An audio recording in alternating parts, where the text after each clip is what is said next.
नमस्कार दोस्तों, आज हम क्लास 11 की हिस्ट्री का चैप्टर नंबर 5 स्टार्ट करेंगे, जिसका नाम है नोमैडिक एम्पायर्स। जनरली दोस्तों आपने सुना होगा कि नोमैडिक एक टर्म हम यूज़ करते हैं, तो ये लोग ऐसे होते हैं जिसको आपने देखा होगा कि नोमैडिक का मतलब होता है कि जनरली ऐसे लोग जो कि घूमते फिरते रहते हैं, घुमक्कड़ प्रवृत्ति के होते हैं। और यहाँ पे चैप्टर का नाम दे रखा है आपका नोमैडिक एम्पायर्स। तो ऐसे लोगों के बारे में बात की जाएगी इस चैप्टर के में, जो घुमंतु टाइप के हैं, वो ऐसा जीवन जी रहे हैं जिसमें वो जनरली एक जगह पे स्टेबलाइज होकर नहीं रह रहे हैं। ठीक है, आप देखेंगे कि ये पूरे के पूरे जगह पे ये एक से दूसरी जगह खाने की तलाश में या फिर शेल्टर की तलाश में घूमते ही रहते हैं। तो ऐसे लोग यहाँ पे एक अपना अंपायर खड़ा करेंगे, एक साम्राज्य स्थापित करेंगे। इसके बारे में जनरली हम ये जानने को देखेंगे इस चैप्टर में। ठीक है, तो आप देखो पहली लाइन में यहाँ पे लिखा हुआ है कि नोमैडिक एम्पायर। तो यहाँ पे एक चीज़ हमारे लिए कॉन्ट्राडिक्टरी सी लग रही है कि जो नोमैड्स हैं वो हमारे पास यहाँ पे कैसे अपना जो साम्राज्य है उसको स्थापित कर सकते हैं। लेकिन फिर भी हम देखते हैं कि नोमैड्स लोगों ने एक बहुत बड़ा साम्राज्य स्थापित किया, और वो साम्राज्य ना केवल कुछ ही वर्षों तक रहा बल्कि कई सौ वर्षों तक उसने अपनी सत्ता बनाए रखी।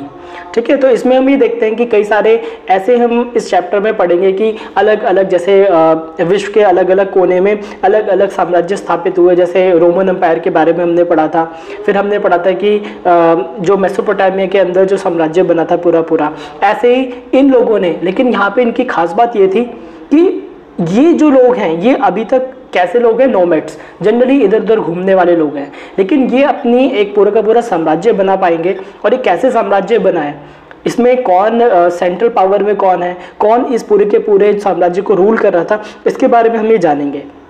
जनरली आप देखोगे कि अंपायर का मतलब क्या है कि किसी का एक पर्टिकुलर लोकेशन का होना जहां से एक पावर को रन किया जा रहा होगा। बेसिकली अगर हम कहें तो एक ऐसी शक्ति तो होगी ना जहां से उस पूरे के पूरे साम्राज्य को चलाया जा रहा होगा।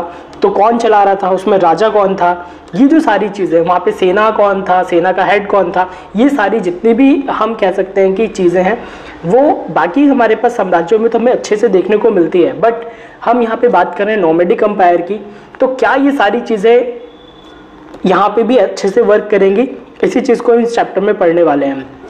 तो देखो, अगर हम बात करें कि ये जो अध्याय है, ये जो चैप्टर है हमारा, ये जनरली हम बात कर रहे हैं एक ऐसे रीजन की जो कि सेंट्रल एशिया में है। ठीक है, और इसमें अगर हम बात करें कि मंगोल्स, आपने देखा होगा मंगोल रीजन कहाँ पे है। मंगोल आपको मिलेगा चाइना के जो अपर पार्ट में एक जगह है जो कि रशिया से नीचे का पार्ट है, उसको बोलते हैं मंगोल। तो मंगोल जो लोग थे उन्होंने 13 से 14 सेंचुरी में यहाँ पे पूरे के पूरे अपनी सत्ता स्थापित करी थी। और इसको सत्ता को स्थापित करने के लिए एक सबसे इम्पॉर्टेंट व्यक्ति थे जिनका नाम है चंगेज़ खान। तो आपने उनके बारे में सुना होगा कि एक रूलर था चंगेज़ खान। ठीक है, तो इसी ने बेसिकली क्या किया था, मंगोल एम्पायर को एस्टेब्लिश किया था। और इसने इसको अगर हम बात करें एशिया से लेकर यूरोप तक फैला दिया था। सेकेंडली अगर कंडीशन में कहें हम कि इसने अपना पूरा का पूरा जितना भी साम्राज्य फैलाया था, तो ये सारा का सारा डिपेंड कर रहा था कि इसके अंदर डिफरेंट टाइप के ट्राइब्स रहते थे।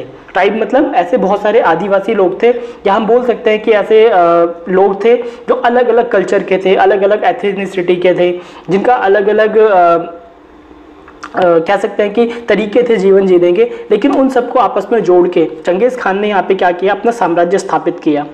इस चैप्टर में बहुत सारी चीज़ें और देखेंगे कि जो चंगेज़ खान है उसने कैसे ट्रेडिशनल और सोशल पॉलिटिकल कस्टम्स को आपस में मिलाया, कैसे उसने मिलिट्री को अपने स्ट्रॉन्ग किया और एक अच्छी सत्ता चला पाया वो। दूसरी बात है कि यहाँ पे हम देखेंगे कि इन लोगों ने पूरा का पूरा जो रीजन था, जो कि हम बोलेंगे कि स्टेपी एक रीजन पड़ता है। स्टेपी का मतलब क्या है कि ऊपर के जो घास के मैदान हैं उनको बोला जाता है स्टेपी। तो स्टेपी रीजन में रहने वाले जितने भी लोग हैं उन सबको आपस में क्या किया, जोड़ा और एक नए साम्राज्य की क्या करी, स्थापना करी। फिर हम देखते हैं कि उसे बहुत सारे चैलेंजेस भी फेस करने पड़े थे। अगर हम स्टार्टिंग में देखें तो उसने बहुत सारे अलग अलग जातियों को समझाया होगा, अलग अलग लोगों के जो कल्चर थे उन सबको आपस में मिलाया होगा। तब जाके उसने देखा कि इतने बड़े हम क्या कर सकते हैं, साम्राज्य को एस्टैब्लिश कर सकते हैं। जो मंगोलिया रीजन में रहते थे इनको हमने बोला है कि सारे के सारे ऐसे लोग थे जो घुमक्कड़ प्रवृत्ति के थे, ये इधर से उधर घूमते ही रहते थे। तो हमने कहा था कि यहाँ के निवासियों को आमतौर पे, क्योंकि एक ग्रासलैंड है वहाँ पे स्टेपी, तो जनरली हम कहेंगे कि जो स्टेपिये के निवासी थे, इन्होंने अपना कोई सा लिटरेचर या अपना कोई सा साहित्य या कह सकते हैं कि किसी भी टाइप के जो टेक्स्ट फॉर्म है उसको यहाँ पे अपना स्टार्ट नहीं किया था, उन्होंने कुछ भी चीज़ें लिखी नहीं थी। तो हमें इनके बारे में जानकारी कहाँ से मिलती है? तो आप देखोगे इनके बारे में हमें जितनी भी जानकारी मिलती है वो मेनली हमें मिलती है कि जो अलग अलग लोगों ने यहाँ पे जितने भी चीज़ों को लिखा है, जैसे कहें कि कई सारे ट्रैवलर्स आए थे, कई सारे जो अलग अलग राज्य में आने वाले जो व्यक्ति होते थे, उन लोगों के द्वारा जो लिखे गए टेक्स्ट हैं उनसे ही हमें बहुत सारी चीज़ें प्राप्त होती हैं। दूसरी बात है कि कई लोग जो मंगोल लोगों के अंडर में ही रहते थे, उन लोगों ने लिखे थे ये टेक्स्ट सारे के सारे, है ना। इन लोगों की अगर हम बात करें तो अलग अलग टाइप का इनका पूरा का पूरा कह सकते हैं कि बैकग्राउंड अलग अलग था। वो लोग कुछ क्रिश्चियन थे, कुछ कन्फ्यूशियन थे, कुछ टर्किश थे, कुछ मुस्लिम थे, तो इन सबकी बैकग्राउंड अलग अलग था। इसलिए अगर हम देखेंगे कि उनके टेक्स्ट में भी काफ़ी ज़्यादा हमारे पास डिसिमिलरिटी देखने को मिलेगी आपको, तो कुछ विभिन्नताएं मिलेंगी कि आपको लगेगा कि इसने अलग बात लिखी है, उसने अलग बात लिखी है। ऐसा इसलिए क्योंकि यहाँ पे कोई एक व्यक्ति ये पूरा का पूरा टेक्स्ट नहीं लिख रहा है, ठीक है। दूसरी बात हम देखते हैं कि यहाँ पे कई बार कुछ जो राज्य के अंडर ही रहने वाले लोग थे उन्होंने कुछ प्रशस्तियाँ भी लिखी हैं। प्रशस्तियों का मतलब क्या है? बेसिकली अगर हम बात करें कि ऐसे लोग जो कि राजा के बारे में लिखते थे उनको बड़ा चढ़ा के दिखाने की कोशिश करते थे, तो ऐसा भी लिखा गया है, ठीक है। लेकिन अगर हम देखें सबसे ज़्यादा जो बहुत इंपॉर्टेंट हमारे पास जो वर्क हमें देखने को मिलता है वो उस टाइम पीरियड में मिलता है जब जो रशियन लैंग्वेज थे, ठीक है, रशियन जो लोग थे, स्कॉलर्स थे, उन्होंने रशियन लैंग्वेज के अंदर बहुत सारी चीज़ों को लिखना स्टार्ट किया और 18th और 19th सेंचुरी के अंदर यहाँ पे सबसे ज़्यादा काम किया गया था जिसमें मंगोल लोगों के बारे में लिखा गया था, ठीक है। आप देखेंगे इसमें कि जब हम बात कर रहे हैं कि सोवियत रिपब्लिक हमारे पास यहाँ पे स्टार्ट हुआ था, तो उसके अंदर कई सारे जो मार्क्सवादी हमारे पास इतिहास लेखन स्टार्ट हुआ था, उसमें बहुत सारी चीज़ों को यहाँ पर निर्धारित किया गया था, उसको अलग तरीके से लिखा गया। एक और चीज़ इसमें हम देखते हैं कि जो मंगोल रीजन है उसके बारे में लिखने के लिए यहाँ पे कई सारे हमने मॉडल यूज़ किए थे, जिसमें अगर आप देखते हैं कि इनके सामाजिक व्यवस्था को दिखाया गया, उनमें कौन लोग कैसे थे, ये सारी चीज़ों को दिखाया गया कि कैसे चलता था, कैसे कौन किसान था, कौन हमारे पास यहाँ पे मालिक है, लॉर्ड है ना। इन सारी चीज़ों को यहाँ पे हमारे पास दिखाया गया। तो सेकेंडली अगर हम देखें कुछ स्कॉलर्स थे यहाँ पे जो काफ़ी ज़्यादा अच्छा काम किया उन्होंने, जैसे कि बोरिस याकोव्लिच है, इन्होंने बहुत सारा काम किया।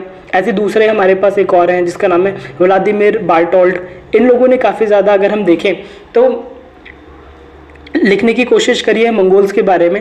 और यहाँ पे सबसे इम्पॉर्टेंट है कि उनकी मैक्सिमम चीज़ों को यहाँ पे कोशिश की गई कि सही वे में लिखा जाए,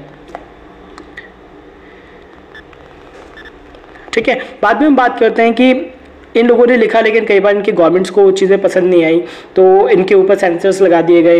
लेकिन 1960 के बाद में हम देखते हैं कि रशिया के अंदर भी नई सब पार्टी ने रूल करना स्टार्ट कर दिया था। तो उसके बाद हम देखते हैं कि कुछ जो मंगोल्स के बारे में लिखा गया, डिफरेंट चीज़ों के बारे में लिखा गया, उसे पब्लिश किया गया, क्योंकि उससे पहले वो सारी चीज़ें पब्लिश करना काफ़ी ज़्यादा ख़राब माना जाता था, ठीक है। फिर हम देखते हैं इसके अंदर कि जो हमारे पास ये ट्रांसकॉन्टिनेंटल स्पैन है मंगोल्स की लाइफ के बारे में, है ना। तो हम देखते हैं कि वो सारे के सारे अलग अलग लैंग्वेजेस में लिखे हुए हैं। सबसे ज़्यादा लिखा हुआ है चाइनीज़ में, फिर हमारे पास मंगोलीज़ में, फिर हमारे पास फारसी, अरबी, डिफरेंट टाइप के लैंग्वेजेस को यहाँ पे लोगों ने यूज़ किया है अपने टेक्स्ट को लिखने के लिए। ऐसा इसलिए है क्योंकि किसी भी एक व्यक्ति ने सारे टेक्स्ट नहीं लिखे हैं, अलग अलग टाइम पे, अलग अलग टाइम पीरियड पे या अलग अलग लोग आते रहे हैं, उन्होंने डिफरेंट टाइप की बुक्स को लिखा है यहाँ पे। सेकेंड बात किए गए, उदाहरण के लिए अगर हम देखें तो चंगेज़ खान के बारे में अगर हम देखें तो उसकी जो एक बुक है, ठीक है, जिसका टाइटल हमारे पास यहाँ पे दे रखा है मंगोल उल न्यूटोबियन करके एक बुक है।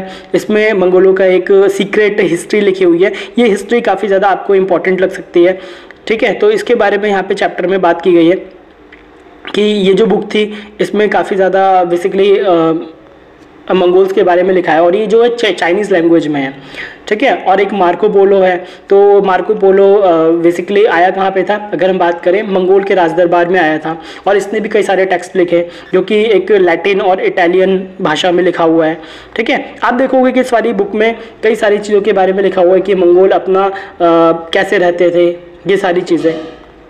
लेकिन मंगोल लोगों ने कभी भी अपने बारे में खुद कुछ नहीं लिखा, ठीक है। तो हम ये मानेंगे कि जो भी व्यक्ति लिख रहा है वो उनसे बाहर का ही व्यक्ति है, ठीक है। तो उसने उसको अपने किस नज़रिए से देखा, वो क्या क्या चीज़ समझता था उनके बारे में, वो सारी चीज़ों को उसने क्या किया यहाँ पे लिखने की कोशिश करी है। सेकंड, अगर हम देखें कि कई सारी ऐसी चीज़ें आपको देखने को मिलेंगी कि इसमें कई सारी कमियां हो सकती हैं कि इतिहास में वो सारी चीज़ें ठीक रूप से नहीं लिखी गई हैं जैसा था, लेकिन हमारे पास इसके कोई और ज़्यादा कह सकते हैं कि एविडेंस नहीं है कि वहाँ पे कैसे कैसे होता होगा। हम तो बस किसके आधार पे बता सकते हैं, जो हिस्टोरियंस या फिर हमारे पास जो उस टाइम के ट्रैवलॉग्स थे उन लोगों ने क्या क्या चीज़ें लिखी, ठीक है। लेकिन अभी भी हमें काफ़ी ज़्यादा कह सकते हैं कि इसमें काम करने की ज़रूरत है, ताकि हमें जो पूरा का पूरा मंगोल एम्पायर है उसके बारे में अच्छी से जानकारी प्राप्त हो पाए। इसमें लोग अभी भी लगे हुए हैं, अभी भी इसमें बहुत सारी कोशिशें की जा रही हैं कि यहाँ पे नए नए रिसर्च की जा रही है कि क्या मंगोल सही में ऐसे रहते होंगे, क्या उनका पूरा का पूरा स्टेबलाइज जीवन कैसे था, या वो कैसे सत्ता को चला रहे थे। इन सब के बारे में अभी भी रिसर्चेस जारी हैं, ठीक है। ये आपका इंट्रोडक्शन था कि जिसमें मैंने बताया कि बेसिकली नोमैड्स कौन लोग होते हैं, नोमैड्स ये कहाँ के थे, और इस पूरे के पूरे रीजन में इन लोगों ने क्या कैसे करके अपनी पूरी जो सत्ता है वो स्थापित करी। धन्यवाद।